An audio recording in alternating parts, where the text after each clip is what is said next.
Estamos em Apocalipse, capítulo 1, e vamos passar o estudo do versículo 10 em diante. Aqui, João, o apóstolo, diz o seguinte: Achei-me em espírito no dia do Senhor e ouvi por detrás de mim grande voz, como de trombeta. Já vimos na aula passada que João começa declarando que ele entrou em um estado de recepção das visões, e ele usou a expressão aqui, achei-me em espírito. Estamos considerando que essa expressão em espírito quer dizer uma espécie de êxtase, uma condição apropriada para receber as visões, embora não saibamos exatamente como é que isso se dava. Fala também que ele estava no dia do Senhor, e explicamos na aula passada que esse dia do Senhor é o domingo, e aí ele continua: e ouvi por detrás de mim grande voz, como de trombeta. Quando o apóstolo João fala que ouviu uma grande voz como de trombeta, ele quer dizer que ouviu uma voz forte, poderosa, que dava para ouvir de longe, uma voz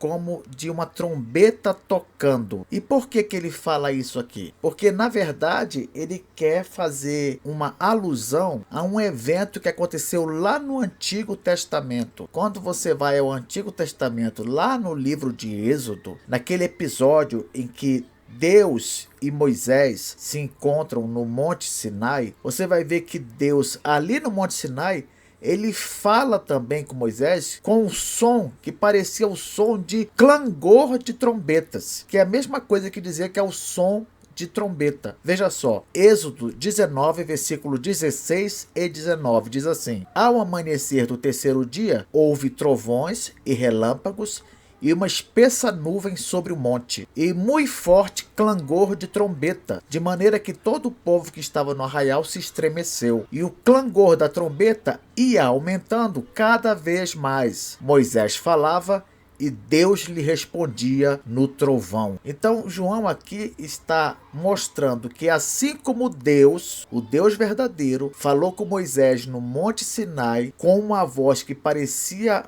o som de uma trombeta, da mesma forma agora Jesus, que também é Deus, é a segunda pessoa da Trindade, fala com João com o mesmo tipo de voz. Isso aponta para a divindade de Cristo. Êxodo 20, 18. Todo o povo presenciou os trovões e os relâmpagos e o clangor da trombeta e o monte fumegante. E o povo, observando, se estremeceu e ficou de longe. Então aqui, Jesus falando com João com voz como que com um som de trombeta. A voz tinha força, o poder de trombetas tocando. Essa é a ideia aqui. E o que essa voz falou para João? Versículo 11, dizendo: O que vês, o que você, João, vê, escreve em livro e manda às 7 igrejas: Éfeso, Esmirna, Pérgamo, Tiatira, Sardes, Filadélfia e Laodiceia, dizendo... Vejam só, a voz orienta João a escrever as visões que ele vai receber e mandar essas visões por escrito às 7 igrejas que ficavam ali na região da Ásia Menor, como já falamos no comentário no início dos nossos estudos aqui. Essas igrejas, como vocês podem ver, elas realmente eram igrejas de fato. Eram 7 igrejas locais, reais, que existiam na época de João e que João pastoreava aquelas igrejas ali, ou pelo menos supervisionava aquelas 7 igrejas. O número 7 é, como eu já falei, um número que aponta para totalidade, completude, porque aquelas 7 igrejas representam, na verdade, todas as igrejas do mundo em todas as épocas. Por isso que as lições que a igreja de Filadélfia recebe, ou as exortações que a igreja de Laodiceia recebe, servem para nós. Por quê? Porque aquelas 7 igrejas reais simbolizam todas as igrejas do mundo em todos os tempos. Nós estamos diante de um livro circular. É um livro que vai circular entre várias igrejas. O destinatário do livro de Apocalipse não é uma igreja só, um lugar só, não. São vários lugares, são 7 lugares. E é claro que daí dessas 7, esse escrito do Apocalipse se expandiu para todas as demais igrejas. como acontece com todas as escrituras da Bíblia. Vamos dar uma olhada no mapa aqui para nos localizar com respeito às 7 igrejas de novo. Vamos lá. Então nós temos aqui um mapa e só para lembrar, vemos aqui a ilha de Patmos, onde João estava, e aí ele escreveu daqui da ilha de Patmos para as 7 igrejas da província romana da Ásia, que é essa aqui. Então ele escreveu para Éfeso, e de Éfeso o escrito seguiria para Esmirna, depois para Pérgamo, depois para Tiatira, Sardes, Filadélfia e Laodiceia. Então era esse aqui o percurso que o escrito do Apocalipse iria fazer. Continuando, versículo 12. Voltei-me para ver quem falava comigo, e voltado vi 7 candeeiros de ouro. Essa palavra aqui, candeeiro, ela em grego é a palavra lernias e pode ser traduzida também por candelabro, conforme nós temos nas versões da Nova Almeida Atualizada, Nova Versão Internacional, Nova Versão Transformadora, ou pode ser traduzida em vez de candelabros como castiçais, de acordo com a Almeida Revista e Corrigida. Na prática, a diferença entre as duas palavras é a seguinte: o candelabro, ele normalmente tem suporte para mais de uma vela. Então, um exemplo de candelabro é a menorá, aquele candelabro de 7 braços que normalmente a gente vê relacionado ao povo judeu, né? O candelabro ele tem 7 braços para suportar 7 velas. Já o castiçal, ele só tem suporte para uma vela. E a palavra grega pode ser traduzida tanto como candelabro como por castiçal. O fato é que mais à frente nós vamos ser informados que esses candeeiros são um símbolo das 7 igrejas que iriam receber o livro, as quais, assim como todas as demais igrejas, deveriam ser luz para o mundo, conforme temos em Mateus 5, 14 a 16. Olha o que diz lá: vós sois a luz do mundo. Não se pode esconder a cidade edificada sobre o monte, nem se acende uma candeia para colocá-la debaixo do alqueire, mas no velador, e alumia a todos os que se encontram na casa. Assim brilhe também a vossa luz diante dos homens, para que vejam as vossas boas obras e glorifiquem a vosso Pai que está nos céus. Então, quando João diz que se virou para ver quem falava com ele, e a primeira coisa que ele viu foram 7 candeeiros de ouro, esses candeeiros simbolizam as 7 igrejas que vão receber o livro do Apocalipse. E por que as igrejas são chamadas de candeeiros, ou candelabros, ou castiçais? Porque as igrejas emitem luz. Na verdade, a igreja é a luz do mundo. Então, continuando aqui, nós temos uma visão já do Senhor Jesus Cristo, aqui posta em 2 ilustrações. Vamos explicar parte por parte o que está nessa visão do Senhor Jesus, ou nesse encontro de João com o Senhor Jesus. Versículo 13. E no meio dos candeeiros, um semelhante a filho de homem, com vestes talares e cingido à altura do peito com uma cinta de ouro. Então, quando você olha aqui, deixa eu ajeitar aqui. Quando você olha aqui para essa imagem, você percebe o seguinte: João fala, no meio dos candeeiros, se esses candeeiros forem, por exemplo, castiçais, então nós temos aqui essa imagem. Isso aqui é castiçal. É uma luminária que tem suporte apenas para uma chama. Isso aqui é castiçal. Se for candelabro, então é isso aqui. É uma luminária que tem suporte para mais de uma chama, mais de uma vela. Por exemplo, a menorá lá dos judeus. É um candelabro. Tem suporte para 7 velas. Então, continuando aqui, ele diz: no meio dos candelabros, um semelhante a filho de homem. Quem é esse? É o Senhor Jesus. Está no meio dos candelabros. Ele está no meio das igrejas. Algumas igrejas aí podem até se sentir desamparadas, passando por perseguições, como as igrejas do Apocalipse estavam. Mas aqui, João começa a revelar uma grande verdade. Jesus não está distante. Jesus não está ausente. Pelo contrário, ele está no meio das suas igrejas. Ele está entre elas. E é isso que a imagem de Jesus no meio dos candelabros, no meio dos candeeiros, no meio dos castiçais quer dizer. Um semelhante a filho de homem, com vestes talares. O que é uma veste talar? Veste talar é uma veste comprida.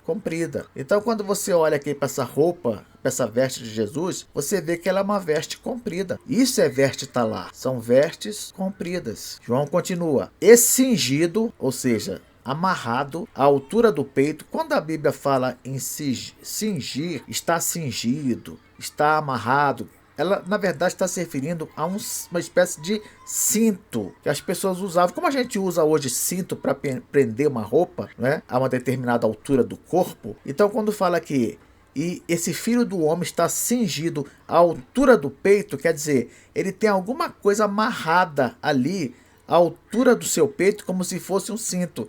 Inclusive aqui no versículo diz, com uma cinta de ouro. Então ele está cingido à altura do peito com uma cinta de ouro. Tá vendo aqui? Está cingido à altura do peito com uma cinta de ouro. Quem seria esse semelhante a filho do homem que nós vemos aqui? É Cristo. Não há qualquer dúvida com respeito a isso. É semelhante a um ser humano e ao mesmo tempo não parece ser humano. Pelo menos não um ser humano comum, devido a essa glória toda que está em torno dele aí, né? Essas vestes talares, como eu falei, são vestes compridas e ele estava usando também uma cinta ou faixa.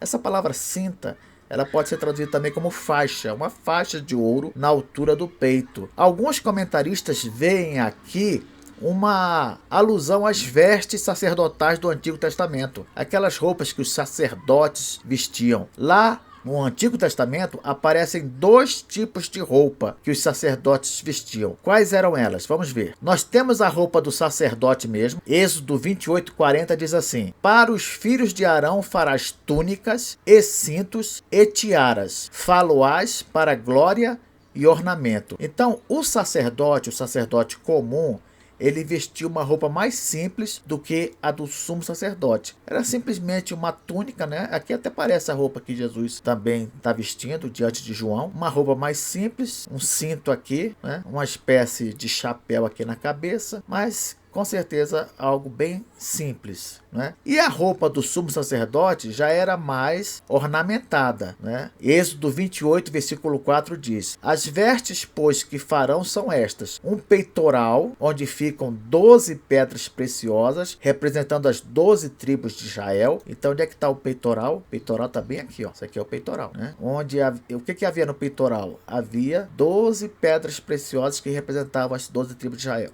Uma estola sacerdotal, também chamada de éfode. Então, primeiro tinha o que? Um peitoral aqui, uma estola sacerdotal chamada éfode, uma veste mais curta, posta por cima da túnica azul, uma espécie de avental. O que seria então? Seria essa parte aqui, essa parte que segura o peitoral. Essa seria a estola, né? Note que isso também faz parte da estola sacerdotal. Professor, o outro nome para isso é éfode? Isso, éfode. Então nós temos aqui o peitoral, aqui no meio. Temos a estola sacerdotal, ou éfode, que é essa parte aqui que segura o peitoral. Temos também a sobrepeliz, que é uma túnica azul, que era posta sobre a túnica de linho. Então, a túnica azul está onde? A túnica azul está aqui também. Essa é a túnica azul. E ela era posta sobre o quê? Sobre uma túnica de linho, uma túnica bordada. Onde é que está a túnica de linho, professor? A túnica de linho é essa túnica aqui por baixo, essa túnica branca que o sumo sacerdote está usando. Essa é a túnica de linho. E continua, uma túnica bordada, mitra, o chapéu que se chama mitra, né? Então esse chapéu aqui é a mitra. Lembra um turbante, né? E também um cinto. Aí continua: farão vestes sagradas para Arão, teu irmão, e para seus filhos, para me oficiarem como sacerdotes. Professor, qual é a diferença de sacerdote para sumo sacerdote? Bom, só de falar sumo sacerdote, você já sabe que é um sacerdote superior aos demais. A diferença é que o sumo sacerdote era aquele que, uma vez por ano, no dia da expiação, fazia sacrifício por todo o povo, Enquanto que os sacerdotes faziam sacrifícios diariamente pelo povo, o sumo sacerdote, ele tinha uma função muito específica. No dia da expiação, ele fazia sacrifício por todo o povo.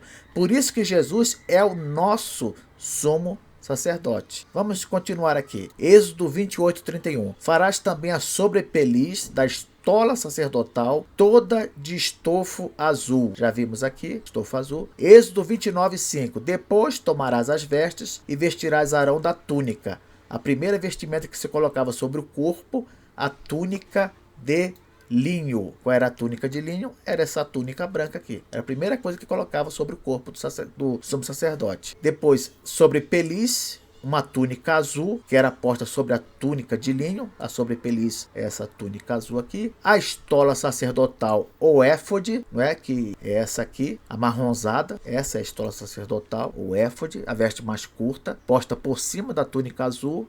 Uma espécie de avental, não é? E do peitoral, que continha 12 pedras. O peitoral eu já mostrei, é esse aqui, né? E o cingirás com o cinto de obra esmerada da estola sacerdotal. Então, da mesma forma que a estola sacerdotal, essa parte amarronzada aqui, esse material do qual ela é feita, eles usavam esse material para fazer também o cinto. Então esse cinto que você vê bem aqui, que amarra, né, a estola sacerdotal, ele é feito com o mesmo material da estola, né? Então, diante disso, quando você olha de novo aqui para as vestes de Jesus, e os comentaristas dizem que ele aqui queria passar a imagem de um sumo sacerdote com essas vestes, não me parece que isso é verdade.